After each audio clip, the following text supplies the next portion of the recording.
Hello everybody, David Shuster here. Va chier. That's how Canadians in French say f off. And they're saying va chier a lot now to Donald Trump following this. Trump calls for Canada to become the 51st state, and Trump hosting talks at Mar-a-Lago to integrate Canada into the United States. Tell us a little bit about your conversation with President-elect Trump on this issue. Even before Shark Tank's Kevin O'Leary started debriefing Fox News, Canadian political leaders lashed out. My message to incoming President Trump is that first and foremost, Canada will never be the 51st state of the U.S. That was Canada's Conservative leader, Pierre Poilievre. Here is Doug Ford, Premier of Ontario and leader of a centre-right party. You know something? To the president, I'll make him a counteroffer. How about if we buy Alaska? And we'll throw in Minnesota and Minneapolis at the same time. So, it's not realistic. I know he likes making these comments and he likes joking around.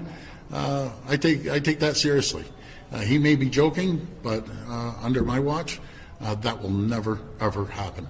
Charlie Angus, a member of Canada's Parliament and an author, wrote on social media, "Dear Donald, Canada has something called democracy. It means the leader is accountable to Parliament and can be replaced. I bet Americans wish they had that now. And convicted sexual abusers don't get to lead our nation. We're decent folks. P.S. Button up. We're sending frigid cold your way. Love, Canada." The calls for Trump to F off have intensified amidst this.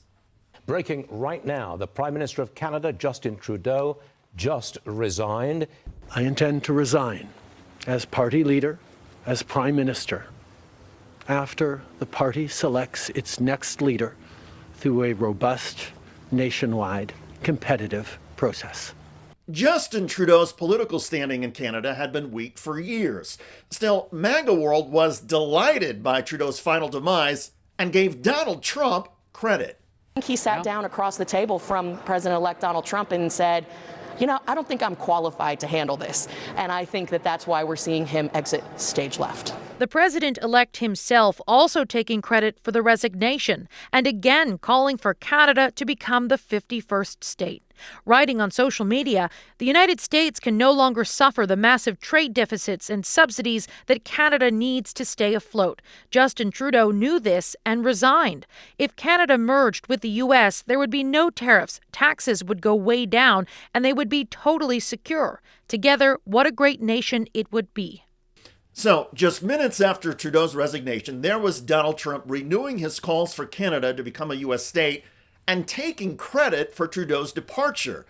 Never mind, of course, that Canada is a sovereign nation and that Trudeau had been in trouble long before Trump's taunting began in December. Really, it's been bad polling numbers. For about a year now, Mr. Trudeau has been behind the Conservative Party, and those numbers have grown substantially.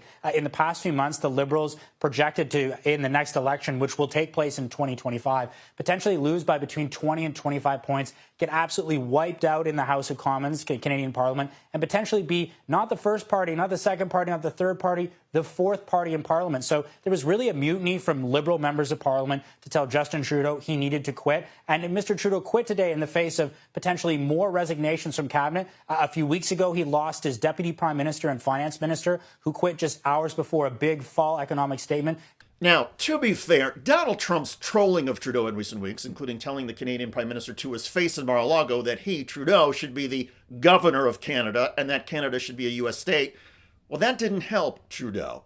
All of these things that Donald Trump has been talking about has kind of underscored the line that many in the Conservative Party here in Canada, the official opposition, have been saying needs to have for an election to happen, because Mr. Trudeau is at the end of his mandate here. There is a scheduled election to happen in 2025. And with Mr. Trudeau at the end and having low polling numbers, many analysts have been focusing on the fact that maybe Donald Trump's looking right past Justin Trudeau and focusing on Pierre Poilievre, who's the Conservative leader, someone that Elon Musk has been tweeting about, someone that Joe Rogan is talking about, someone that in conservative American circles has been starting to gain some traction. So Trump's tweets, Trump's taunts really did not help Mr. Trudeau, who was already in a weak position. And there was a lot of concern and angst here in Canada about the potential for these 25% tariffs to be levied on Canadian goods going to the U.S.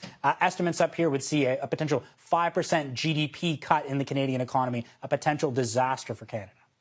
U.S. economists say the tariffs would also be disastrous to American consumers who would see prices skyrocket. And more goods are imported into the United States from Canada than from any other country in the world. So there is some speculation that Donald Trump is using his tariff threats as a negotiating ploy to enact more border security concessions from Canada. In any case, between the Trump tariff threats and the Trump talk of annexing Canada, Canadians are clearly not in a joking mood. Living alongside the United States has not exactly been easy for many Canadians. They believe our government is corrupt, our greed is revolting, and our crime is insane, especially the mass shootings. By most measures, Canada is safer and more progressive than the United States. Charlie Angus, the member of parliament who wrote the line we highlighted earlier that convicted sexual abusers don't get to lead our nation, appeared recently on the Midas Touch. Canadians are very proud of our traditions, and we know, having lived next door to our neighbors, which some have said it's like being, living upstairs in an apartment above a meth lab at times.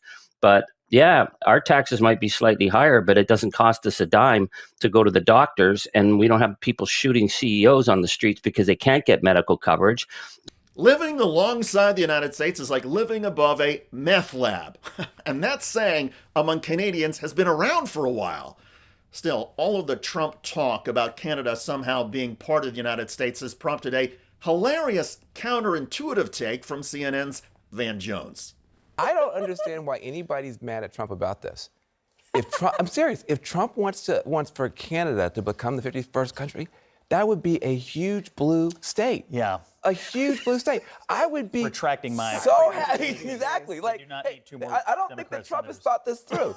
First of all, it would be wonderful to have a massive blue state. They have an amazing healthcare system. It would be wonderful for us to listen. If Canada wants to come here and rescue us, I am more than happy to welcome us. But instead of Canada rescuing the United States, the more likely scenario would be that the United States ruins Canada. And after all, there's a strong argument that nearly everything Donald Trump has touched in his life, from culture to casinos to American politics, has gone to shit. And Canadians are not about to take any risk that Trump forces them to manger la merde, if you know what I mean. Still, Shark Tank's Kevin O'Leary, who was originally from Montreal, recently floated a proposal to Trump in Mar-a-Lago, and he described it on Fox. One was integrating Canada towards a North American Union for greater strength, just period. The world's a difficult place these days, and most Canadians would like to look at that opportunity without giving up their sovereignty. So low-hanging fruit would be combined currency, for example, combining the Bank of Canada with the Fed, things like that. We are the largest trading partners. And just to ask him, because this was on Saturday, to say these meetings you're having with Trudeau and finance ministers from Canada, with all due respect, sir, are a complete waste of time. This guy's going to get eradicated out of the Canadian political landscape. O'Leary said he also asked Donald Trump to give Canada time to get through its elections. That point, waiting for Canada to elect their next leader, should be a no-brainer for Donald Trump, but should is the operative word. And as far as combining currencies and merging the Bank of Canada with the Fed, it's an interesting idea in theory, but if that idea comes from Donald Trump, it will probably never fly. Because for all of their similarities, the U.S. and Canadian banking and financial systems also have their differences. Most importantly, Donald Trump is not exactly building up goodwill or trust with Canadians every time he suggests Canada become a U.S. state. The Canadian response these days has been harsh, and there may be no word or phrase these days that does justice to the Canadian contempt for Donald Trump. Still, as I keep hearing from my Canadian friends and relatives about Trump, va By the way, here in the United States, Donald Trump voters are getting shattered as the reality of his policies is becoming clear. Trump's plan would cut the GDP by 8.9%. And let me put that in perspective for you. This is roughly twice the amount that the GDP went down during the financial crisis. Wow. So we would be looking at something between a recession and a depression. And she goes, I didn't know that Donald Trump wanted to take away the Affordable Care Act. I thought he was just going to get rid of Obamacare, and I was all for that. And I paused because I wasn't sure if she was joking or not. And then I say, those are the same thing. They're one and the same. And she goes, well, I didn't know that. And now I don't know if I'm going to have insurance for my kids or for myself.